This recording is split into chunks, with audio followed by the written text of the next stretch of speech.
শুভ সন্ধ্যা বন্ধুরা। আজকের আমি একটা নতুন রেসিপি বানাচ্ছি, প্রথম হাতে খড়ি। দেখো, প্রথম আলু আর ফুলকপি কেটে ধুয়ে সিদ্ধ করে নিলাম। আর এদিকে ময়দাটা অল্প চিনি, একটু তেল আর নুন দিয়ে ময়াম দিয়ে মাখিয়ে নিলাম। আমি একটা নতুন জিনিস বানাচ্ছি আজকে, সিঙ্গারা। এই প্রথম, যদি ভুল হয় তোমরা বলবে, আমি জানি না কীরকম হবে। আশা করছি পরবর্তীকালে আরও ভালো হবে। তোমরা বলবে আমি কীরকম বানাচ্ছি, ভুল হচ্ছে কোনটা, কোনো ঠিক হচ্ছে না হলে আমি কিছুই বুঝতে পারবো না। দেখো, ময়দাটা মাখাবো, মাখিয়ে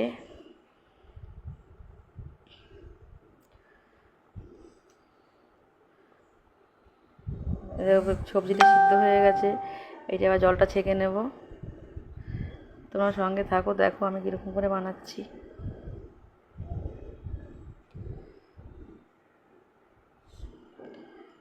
প্রথম তেল গরম হয়ে গেছে, এবার দেবো টমেটো কুচি তেলের ভিতরে।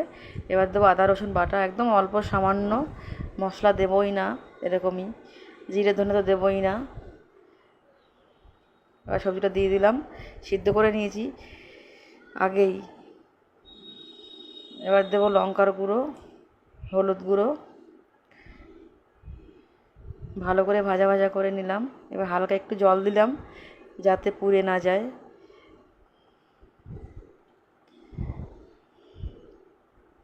এবার দিলাম স্বাদ মতন লবণ,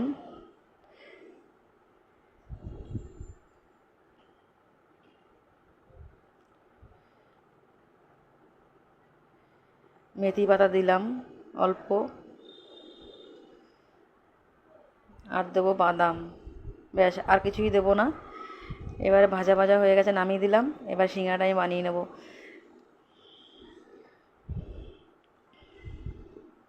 আমার বাবু দেখো সিঙ্গাড়া বানিয়েছে চিকেন দিয়ে, ছোট ছোট মোমোর মতন।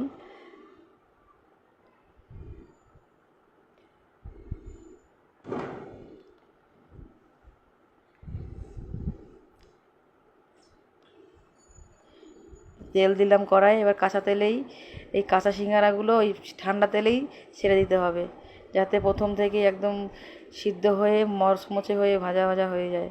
দেখো, দিয়ে দিয়েছি। এখন বেশি নাড়বো না, তাহলে ভেঙে যাবে।